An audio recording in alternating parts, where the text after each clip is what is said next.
Hello friends, omniscient channel में आपका स्वागत है। और आज आप इंग्लिश जो कि बहुत ही इम्पोर्टेंट है, अंग्रेजी के ज्ञान के बिना ना आप मोबाइल चला पाएंगे, ना ही मैसेज पढ़ पाएंगे, या बहुत सारे चीज, मतलब इंग्लिश के बिना कुछ हो ही नहीं सकता है। तो देखिए, ये वीडियो जो है उन लोगों के लिए टारगेटेड है जो कि घरों में है, वैसी महिलाएं जिन्होंने अभी तक नहीं पढ़ा है अच्छे से इंग्लिश, या ऐसी लड़कियां जो नहीं जानती हैं। इसके अलावा वैसे ग्रामीण क्षेत्र के लड़के हैं जिनको इंग्लिश और अंग्रेजी पढ़ना लिखना और थोड़ा थोड़ा बोलना नहीं आता, तो उन सबके लिए बहुत ही इंपॉर्टेंट हो जाने वाला। साथ ही छोटे छोटे बच्चे जो घरों में हैं और अंग्रेजी पढ़ना चाहते हैं, अंग्रेजी मीडियम से भी हैं, लेकिन फिर भी उनको थोड़ा सा जो है नहीं लिखने आता है, उन सबके लिए इम्पोर्टेंट है।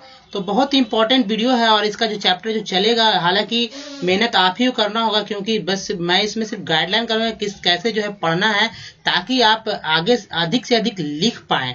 दोस्तों, इसे शुरू करने पहले आपसे निवेदन है कि अगर आपने अभी तक चैनल को सब्सक्राइब नहीं किया तो चैनल को सब्सक्राइब कर लीजिए, बेल आइकन को ऑन कर लीजिए, ताकि ओमनीसेंट इंग्लिश 1 से लेके जितने भी लेसन होंगे, सब लेसन जो आपके सामने आते रहे रेगुलर। और अगर आप ज्यादा से ज्यादा लोग अगर देखेंगे तो जाहिर सी बात है जो अंत तक आएगा।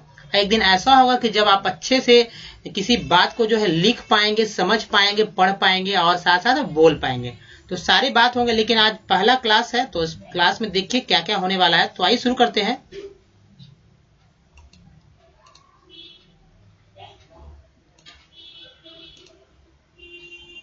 तो ओमनीसेंट इंग्लिश, जिसमें writing and spoken with easiest, बहुत आसान शब्दों में अगर आप नहीं कुछ जानते हैं तो आप यहाँ जुड़े।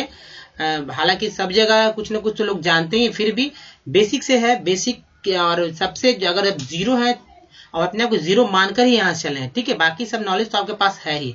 तो आइए आगे देखते हैं। देखिए, कॉन्सोनेंट के बारे में बात करेंगे हम लोग। देखिए, अभी तक तो आप जानते हैं कि अल्फाबेट यानी कि ए बी सी डी जो 26 तक होते हैं, जेड तक होते हैं, उसमें जो है कुछ यानी कि 5 अगर छोड़ दिया जाए तो बाकी सारे जो है कॉन्सोनेंट होते हैं। जैसे कि ये देखिए, बी है, C D F G H J K L M N O, ठीक है।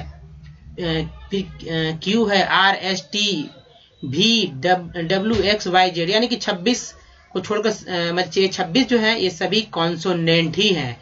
तो कॉन्सोनेंट को याद रखना होगा आपको, और याद रखेंगे तभी आप कुछ सीख पाएंगे, ठीक है। अब आगे देखते हैं। देखिए, कॉन्सोनेंट के द्वारा जो है इन सबसे क्या है कि जो कॉन्सोनेंट है कौन कौन शब्द बनते हैं हिंदी के, ये जानना बहुत जरूरी है। यानी कि देखिए, कॉन्सोनेंट को अगर कहा जाए हिंदी व्याकरण में तो उसको व्यंजन कहते हैं, ठीक है।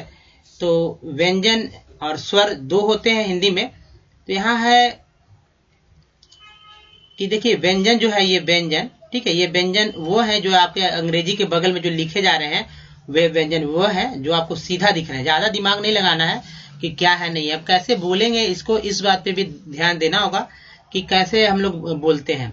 अगर ये सारे जान जाएंगे तो बहुत सारे शब्द जो है आप बहुत अच्छे से एक ही फर्स्ट क्लास के बाद जो है आप अच्छे से किसी वर्ड को जो है बहुत अच्छे से पढ़ पाएंगे। हालांकि 2-3 क्लास चलेगा जिससे कि आप आसानी से पढ़ पाएंगे कौन शब्द को कैसे पढ़ा जा सकता है। तो खैर देखिए, यहाँ पर आप जान लीजिए कि ये जो बी है आपका है, बी के लिए ब आता है, बी के लिए ब आता है। आपको याद इसी तो याद करना पड़ा। देखिए, सी जो है, सी के लिए अगर कहीं पर सी लिखा हुआ, इसका मतलब है कि वो चाहे क बता रहा है या स के बारे में बता रहा है, यानी क होगा या स होगा। उसी तरह डी जो है, डी से ड भी होता है और द भी होता है, दोनों बात को ध्यान रखना। डी से ड और द दोनों होता है। उसी तरह एफ जो है, एफ से फ होता है, फ से स्टार्ट करके कोई भी शब्द को हम लोग बोल सकते हैं। जी को कभी कभी ग हम लोग उच्चारित करते हैं, कभी कभी ज भी बोलते हैं, ठीक है। अब देखिए, एच है, एच से ह को बुलाया जाता है, यानी एच से एच का मतलब जहाँ एच है वहां पे हिंदी में ह का इस्तेमाल करें तो अच्छा है। देखिए, उसके बाद जे के लिए ज होता है और के के लिए वापस क। तो देखिए, सी से क होता है और के से भी क होता है, दोनों होता है। उसका देखिए, एल का है ल, तो एल के लिए ल होता है, और एम से जो होता है म होता है। उसी तरह देखिए, एन से दो तरह का न होता है, एक तो न होता है, एक टवर्गी न होते हैं। थोड़ा इसको बोला जाता है, थोड़ा बोलने में तो टेढ़ा होता है इसलिए, लेकिन दोनों के लिए अंग्रेजी में एक ही लेटर है, न, एन है। उसी तरह पी से प होता है, ठीक है, यानी कहीं पी या अगर प लिखा रहा है तो दोनों का एक दूसरे का मतलब एक ही होता है। क्यू को क्यू ही बुलाया जाता है, ठीक है। और इसी तरह आर को र भी बुलाते हैं हम लोग, ड भी बुलाते हैं। ईएस को बोलते हैं ईएस, ईएस को ईएस ही बुलाया जाता है। देखिए ये तो एक्चुअली यहाँ पर ये व्यंजन नहीं है, लेकिन यहाँ पर जो संयुक्त शब्द है जो कि आपके बहुत सारे एग्जाम मतलब जितने भी सारे वर्ड्स हैं उस वर्ड्स में आपको लास्ट में ईएस जुड़ता ही है, तो ईएस को ईएस ही बोलते हैं। देखिए टी को ट और त दोनों रूप में इस्तेमाल करते हैं। उसके बाद देखिए भी है, भी से भ है, व दोनों होता है। डब्ल्यू से भी व होता है, देखिए यहाँ भी से भी व होता है और डब्ल्यू से भी व होता है, ठीक है। अब देखिए एक्स का एक्स बुलाते हैं, वाई को वाई बुलाते हैं, जेड को जो है जेड या झ दोनों रूप में इसका इस्तेमाल होता है हिंदी करते समय। अब ये नेक्स्ट स्लाइड पे चलते हैं। देखिए नेक्स्ट स्लाइड जो है यहाँ आप जानेंगे क ख ग घ जो है उसके क्या क्या जो है तो इंग्लिश होते हैं। आपको ऐसे याद रखना होगा ऐसे कि क ख ग जो होते हैं ज्ञ तक, उन सारे अंग्रेजी में क्या होता है, क्या लिखा जाता है। अगर इसको जान लीजिएगा तो जाए बहुत सारे जो आप नाम है, कहीं नाम लिखना हो या कहीं का पता लिखना हो या बहुत सारी चीज जो अगर डायरेक्ट हिंदी से अंग्रेजी में लिखना हो तो आप लिख सकते हैं। जैसे कि आप मैसेज करते हैं मोबाइल पर, टेक्स्ट मैसेज करते हैं, तो इसी जो इसका ज्ञान लिए हुए है वही लोग कर पाते हैं अच्छे तरह से। तो अगर आप मैसेज करना चाहते हैं मोबाइल पर या कहीं भी, ठीक है, तो आप इस तरह का जो है मैसेज जनरली लोग ऐसे ही करते हैं। मैक्सिमम 80% जितने भी मोबाइल धारक हैं या जो भी है यूजर हैं वे मैसेज का प्रयोग ऐसे ही करते हैं, ठीक है। बाकी जो जानते हैं वो तो लिखते ही हैं सेंटेंस में, लेकिन उनका लिखा हुआ भी बहुत कम ही लोग समझ पाते हैं। जबकि इस भाषा का मतलब ऐसे सीधा कन्वर्ट कर हिंदी को अंग्रेजी में कन्वर्ट करके जो लिखते हैं उसको सभी लोग पढ़ पाते हैं। अब देखिए यहाँ पर देखिए क जो है, क को के, जैसा कि क को के समझा जाता है, ख के लिए के। तो देखिए यहाँ पर एक बात याद रखना होगा, जो पहला अक्षर होता है जैसे क है, च है, ट है, त है, ये सब तो सिंपल याद रखना होगा यही कि क के, च के लिए CH और ट के लिए T और त के लिए भी T। तो यहाँ देखिए ये दो है, ट और त का दो पूरा है, सेम है, कहीं कोई डिफरेंस नहीं है। अब देखिए यहाँ पर फर्स्ट लाइन में जो है सिंगल है, लेकिन सेकंड लाइन में देखिए H जुड़ जाता है, ठीक है, एक्स्ट्रा H एक और लग जाता है बगल वाले अक्षर के साथ। तो T के साथ H लग गया, T के साथ H लग गया, CH के साथ फिर H लग गया। उसी तरह जो थर्ड है यानी G से वाला है, इसमें देखिए ग के लिए G है, ज के लिए जेड, जेड के लिए चमक में ज के लिए J है, ड के लिए D और द के लिए D। यहाँ भी अब घ वाला में आएंगे, उस सब में एक H जो है लगा हुआ एक्स्ट्रा है, जिससे पता चलता है कि वो शब्द आ जाएगा। यानी ग के बाद तो घ होता है, आप तो हिंदी तो जानते ही हैं, तो आपको हिंदी तो आता ही होगा अच्छी तरह से। तो जो दूसरा है यानी अगर क ख ग घ अंग है तो क के बाद जो है ख में H लगेगा, ग के बाद जो घ में H लगेगा, सब में ऐसा ही होगा। देखिए यहाँ पर थोड़ा टेढ़ा है अंगा, इस अंगा का NG होता है, इया का जो होता है YN होता है। न के लिए तो मैंने बताया भी था N, और इसका न का भी N ही होता है। अब देखिए चलते हम लोग उसके बाद वाले लेटर में। तो देखिए प फ ब भ म, ठीक है।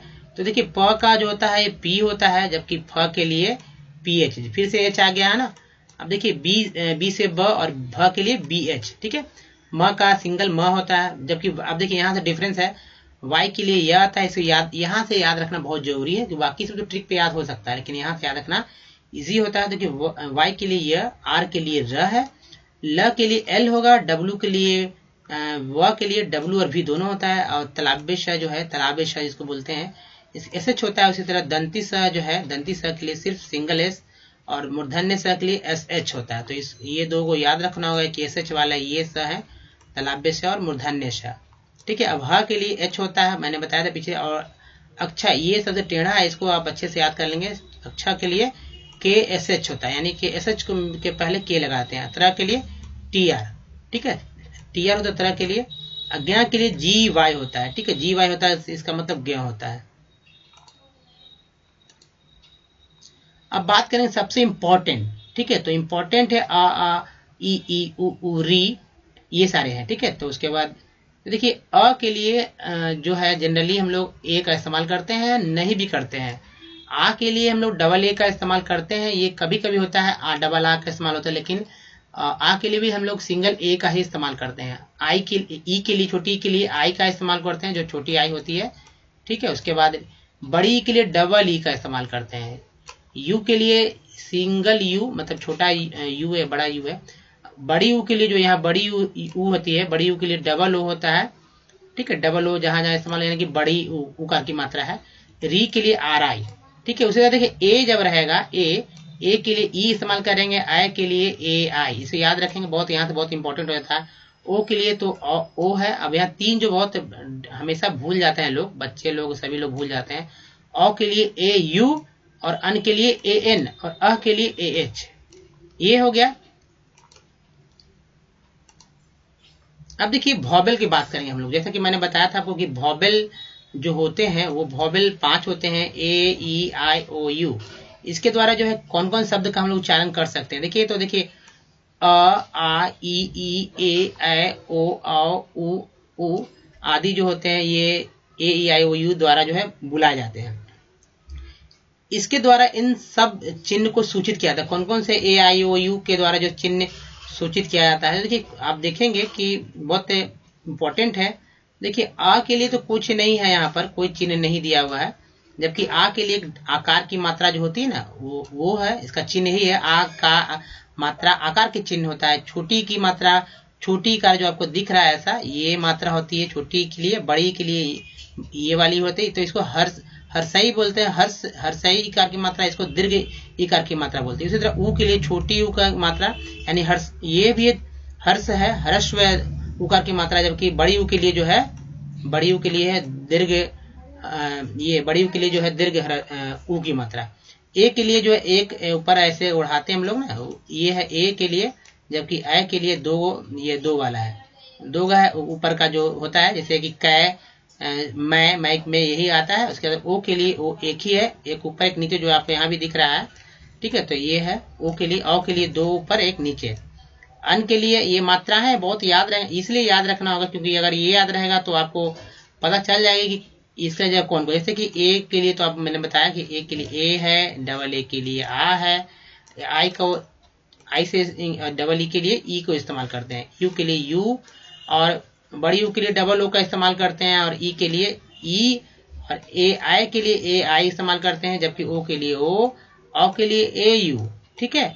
अन के लिए ए एन का इस्तेमाल करते हैं, जबकि अ के लिए ए एच का इस्तेमाल करते हैं। इसीलिए इन चिन्हों को जहाँ हिंदी में जहां भी ये बिंदु, अगर मान लीजिए बिंदु है तो इसका मतलब ए एन वहां देना ही है, और अ के लिए विसर्ग के लिए एच देना है। तो जहां जहां ये मात्राएं हैं बस वो आप बैठा दीजिए, बस सिंपल सा। और बाकी कखा गा का है उसके बाद में कैसे होगा उसके भी बारे में देखेंगे, कैसे ये हो जाएगा इजी आपके लिए।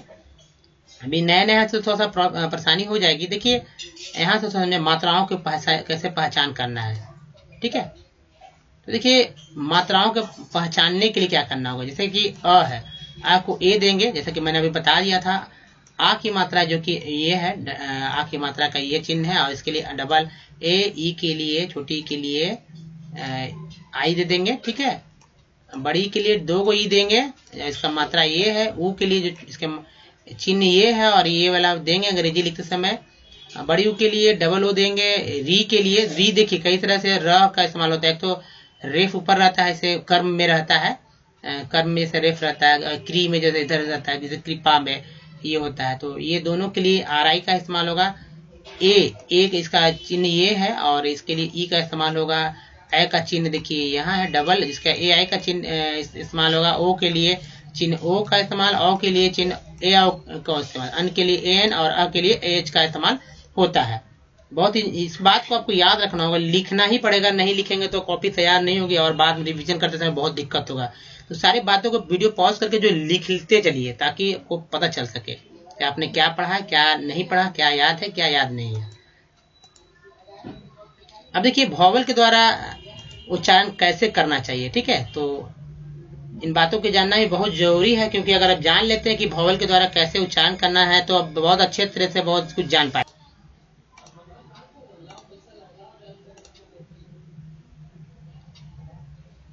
देखिए जैसे कि यहाँ ए आई, जब वॉवेल मैंने बताया था कि ए ई आई, ठीक है। उसके बाद ओ यू, ठीक है, ओ भी होता है और यू भी होता है। तो पहले हम ए से बात करेंगे। इसको अगर याद कर लेंगे तो कभी भी अंग्रेजी पढ़ने में कभी भी समस्या नहीं होगी, ठीक है। चाहे कोई भी शब्द हो, कैसा भी शब्द हो, आपको याद तो है, रहे न रहे, लेकिन अंग्रेजी आप पढ़ पाएंगे, ठीक है। देखिए अ से हम लोग अगर जहां जहां ए लिखा रहे, कोई मान लीजिए अंग्रेजी का कोई शब्द है, ठीक है, जैसे शब्द कोई भी रहे, जैसे कि मैन, मान लीजिए छोटा सा शब्द लेते हैं, मैन, मैन लेते हैं, ठीक है, मैन जो होता है मैन, इसमें एन आता है, कहीं भी आता है तो ये आ गया ना। तो अब देखिए ए से क्या क्या हम लोग उच्चारण कर सकते हैं, वो अलग अलग स्पेलिंग में, मतलब वर्ड का जो वर्ड्स होते हैं वो उसमें अलग अलग इस्तेमाल होते हैं। जैसे कि ए में कहीं कहीं हम लोग इसको बुलाएंगे, ए को, कहीं को आ बुलाएंगे, जिसका मात्रा ये है। तो हिंदी करते समय भी इसको समझ सकते हैं, आप लिख भी सकते हैं उल्टा करके। कहीं कहीं ए को जो है, अगर ए लिखा हुआ इसको ए समझेंगे, ऐसे समझेंगे, ए को ए समझेंगे, कहीं कहीं ए को जो है ए के रूप में पुकारेंगे, ए। तो मैन, देखिए मैन में ए लग गया तो मैं हो गया था, डबल एकार की मात्रा हम लोग इस्तेमाल कर रहे हैं, ठीक है। उसी तरह ई के लिए जो है, ई के लिए जैसे मान लीजिए कि मेन ही यहाँ लिख देते हैं ताकि समझ में आ जाए आपको, मेन लिख दिए, ठीक है, मेन, MEN मेन हो गया। अब देखिए ई को हम लोग कभी कभी अ बुलाते हैं, कभी आ भी बुलाते हैं, मात्रा भी ध्यान में रखना होगा। कभी जो है ई बुलाते हैं छोटी, कभी बड़ी ई भी बुला लेते हैं, कभी ए बुलाते हैं। अब देखिए मेन, तो यहाँ पर हम लोग ये वाला सिंगल वाला इस्तेमाल कर रहे हैं मेन बुलाने के लिए, ठीक है। अब कभी कभी, अब जैसे कि बिन होता है, बिन में डबल ई की इस्तेमाल होता है, जैसे बिन होता है, बिन आप तो जानते ही होंगे, EN, बिन जो होता है इसका मतलब होता है कि ई का इस्तेमाल हो रहा है यहाँ पर, छोटी बड़ी का। अब आई के लिए देखिए अ भी बुलाते हैं, इसको आ भी बुला सकते हैं, ई भी बुला सकते हैं और आई भी, जैसे कि माइट में, माइट नहीं बुलाते, माइट MIGHT, या नाइट बुलाते हैं हम लोग, या फाइट बुलाते हैं, सब में IGHT जो है ना इसका। तो आई को यहाँ पर सिर्फ आई के लिए जो है आई इस्तेमाल होता है, ये नहीं कि अ बुलाएंगे या ई छोटी है, आई का मतलब छोटी इकार की मात्रा नहीं, यहाँ आई हो जाएगा, आई यहाँ पर आई बन जाएगा, ई मतलब छोटी ई, जो छोटी एक्चुअली जो छोटी इकार की मात्रा है, और इसके लिए आई का इस्तेमाल होता है। यहाँ पर माइट में ई नहीं बल्कि आई हो जाएगा। अब देखिए ओ है, ओ को हम लोग अ भी बुलाते हैं, जैसे कि जैसे कि बहुत सारा है, ओ कैसे बुलाएंगे बता देंगे। ओ है, ओ के बाद अ है, अ के बाद आ है, ऊ है, छोटी बड़ी दोनों हो जाएगा यहाँ पर, और ओ है, ओ को इतना सारा से हम लोग बुलाते हैं, पढ़ते हैं।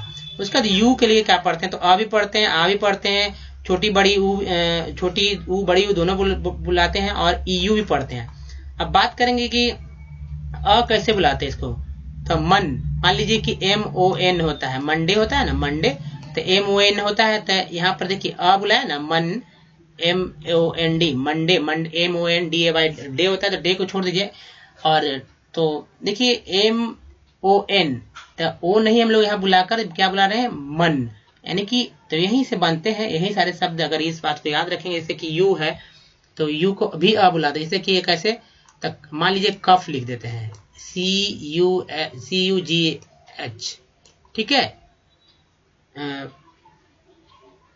तो COUGH, यानी कि कफ का मतलब होता है कि अ यहाँ पर इस्तेमाल कर रहे हैं, लेकिन बहुत सारे जैसे कि फन, मान लीजिए फन लिख दिए हैं, ठीक है, सन लिख देते हैं, तो फन में भी यू को जो है इस्तेमाल हम लोग करते हैं, वो अ की तरह करते हैं, आ की तरह भी करते हैं, और EU की तरह भी करते हैं, ठीक है।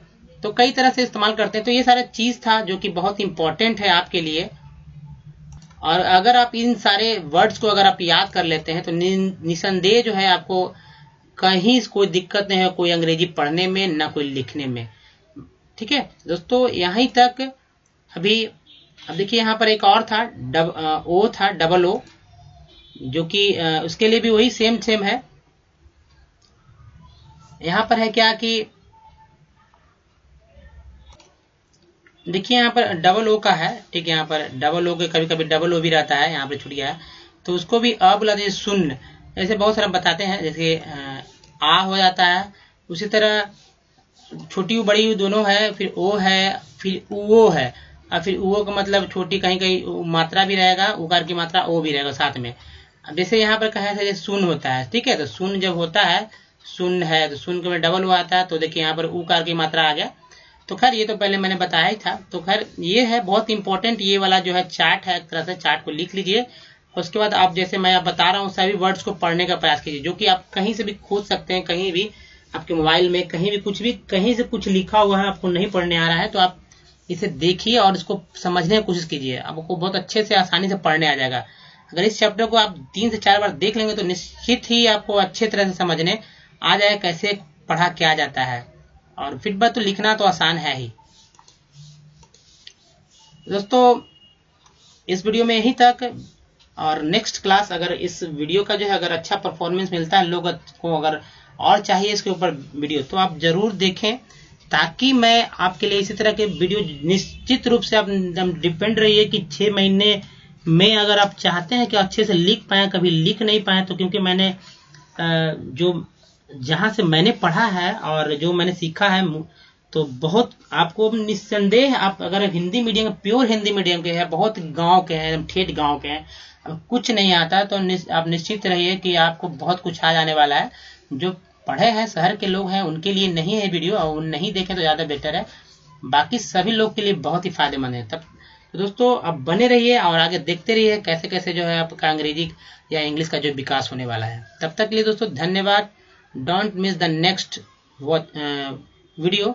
तो अगला वीडियो देखना नहीं भूले। तो तब तक के लिए प्रैक्टिस करते रहें, ताकि जो है अगर आप लिख लीजिए, इसको लिखना ही होगा, नहीं लिखेंगे तो कॉपी नहीं बनेगी, तो लंबा सा रजिस्टर ले लीजिए ताकि उस पर सभी बात लिख सके। कम से कम A4 साइज का रजिस्टर होना चाहिए और थोड़ा चौड़ा होना चाहिए, क्योंकि बहुत सारे बात जो है आपको लिखने ही होंगे। इसके अगर आप लिखना चाहते हैं तो लिखें, अगर नहीं लिखेंगे तो लिखने नहीं आएगा, अगर नहीं बोलेंगे तो बोलने नहीं आएगा, बस यही बात है। तब तक के लिए दोस्तों धन्यवाद, थैंक्स फॉर वॉचिंग। और सभी बच्चों से और जो भी छोटे हैं, जितने भी ग्रामीण क्षेत्र के हैं, खासकर लड़कियां और लड़के, उन सबको ये वीडियो देखना ही चाहिए, क्योंकि मैं भी एक बहुत हिंदी ही मीडियम से हूँ और थोड़ा थोड़ा मैं जानता हूँ, जिसको मैं चाहता हूँ कि आप लोगों को मैं बता पाऊँ। तब तक के लिए दोस्तों धन्यवाद, थैंक्स फॉर वॉचिंग। और एक बात और कि अगर आपने अभी तक चैनल को सब्सक्राइब नहीं किया तो सब्सक्राइब कर लीजिए और बेल आइकन को ऑन कीजिए, ताकि आने वाली तमाम वीडियो की जानकारी सबसे पहले मिले। और सभी से आग्रह है कि लाइक का बटन जरूर दबाएं और अधिक से अधिक लोगों को शेयर करें, तो शेयर तो जरूर करें। धन्यवाद।